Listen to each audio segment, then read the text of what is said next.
Universitas Islam Indragiri Fakultas Ilmu Hukum semester 2. Hari ini alhamdulillah terima kasih kami dapat berkunjung ke kantor Basnas ini dalam rangka untuk melaksanakan wawancara pada beberapa orang komisioner komisioner Basnas. Alhamdulillah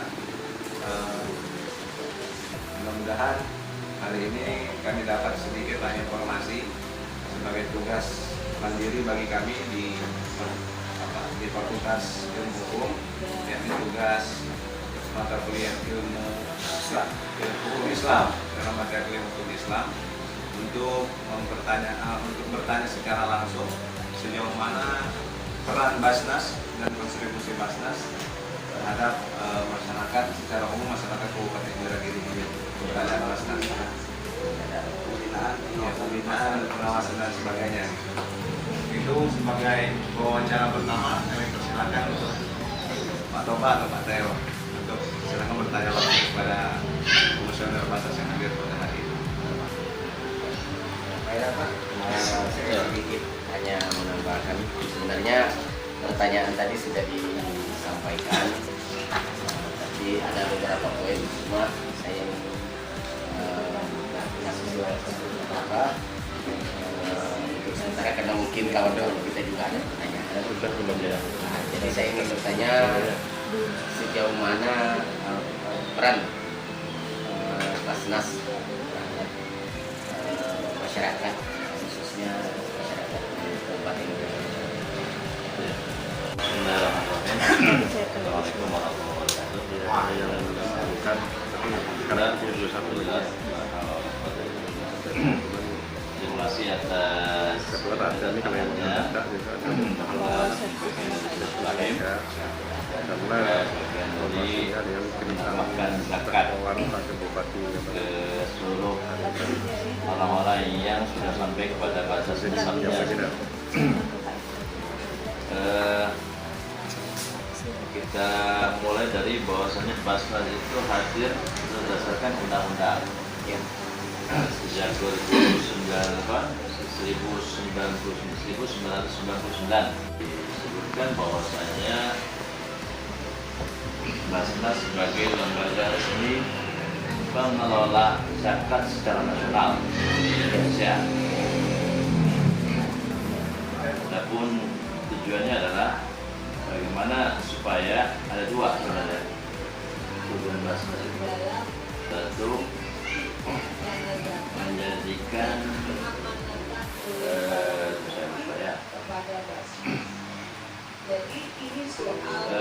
meningkatkan efisiensi dan efektivitas pengelolaan zakat dalam rangka menanggulangi kemiskinan di Indonesia. Kemudian yang kedua,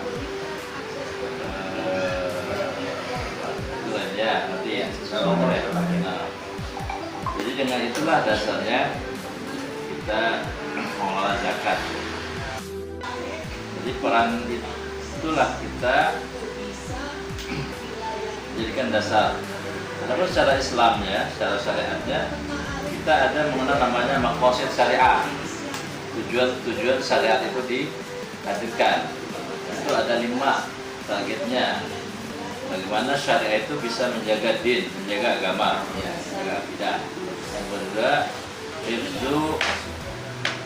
hifzu din, hifzul mal, menjaga harta, kemudian menjaga al-akal, menjaga akal ya, hifzul akal, kemudian menjaga harga diri ya, dan menjaga keturunan. Tuh. Nah, dari situ akhirnya semua pengelolaan zakat berdasar. Nah, dalam prioritas penyaluran sebenarnya dia mendasarkan pada hifdzuddin, bagaimana dana zakat itu bisa menjaga agama. Jadi orang-orang yang berzakat ke Basnas dia bisa menyalurkan ke orang-orang yang diinginkan. Mustahiknya, Ya. direkomendasikan siapa? Kalau di sini nanti kita Itu salah satu poin juga. Memberikan pemahaman dulu kan. Iya. memang masih belum sampai mungkin ke mereka ya. Ada sebagian yang merasa bahwasanya zakat kebun itu belum ada. Ya. Nah, itu. Kelapa, zakat sawit, zakat pinang. Nah, kan cuman Nggak ada zakatnya. taunya zakat fitrah aja, Pak. Hah? Kan cuman taunya zakat fitrah aja itu saya bilang tadi kan. Tahu sekali. Sementara dia punya rumah dari kebun. Iya. Ini dari kebun. Jadi gini Pak, Yang kata memang Basnas di Kabupaten Negeri Hilir mengingatkan kita intervensi, ya. Kita intervensi. Rasanya ya baru dikenali oleh masyarakat Kabupaten Negeri Hilir 5 tahun lalu. Iya.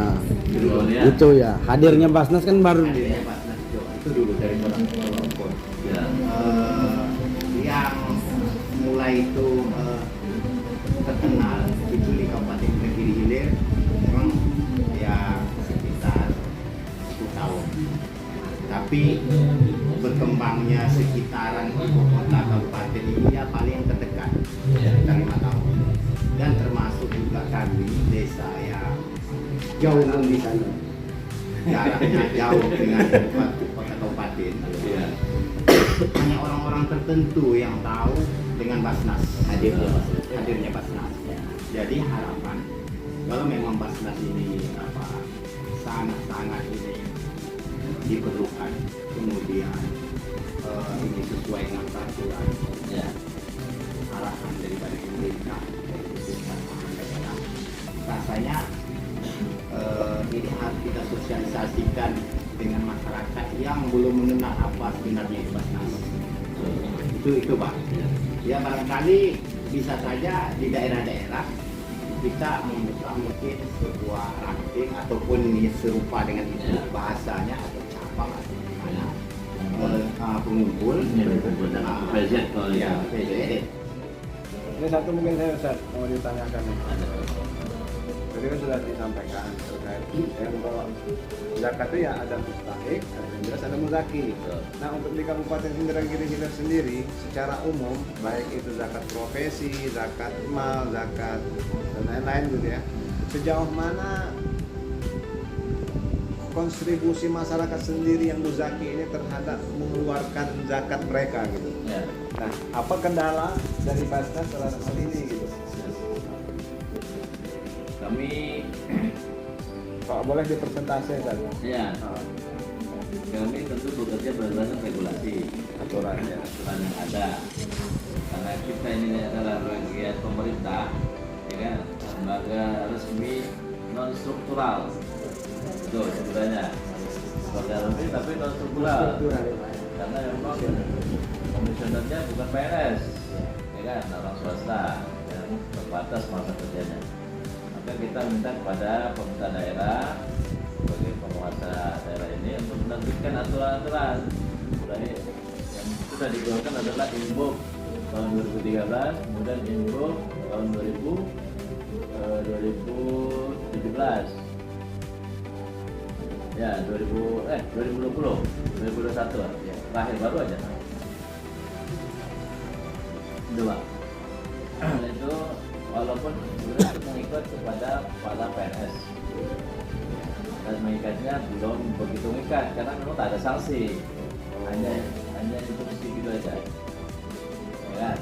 Nah, dana sebenarnya sudah tersosialisasikan karena ini masalah zakat ya, kadang kita ini membuatkan aturan kan belum tentu masyarakat siap.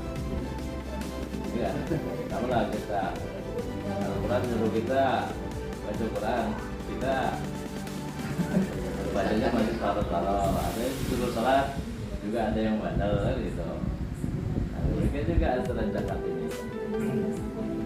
Mungkin dia berzakat di tempat lain, tapi di Basnas belum. Bisa jadi seperti itu. Kenapa?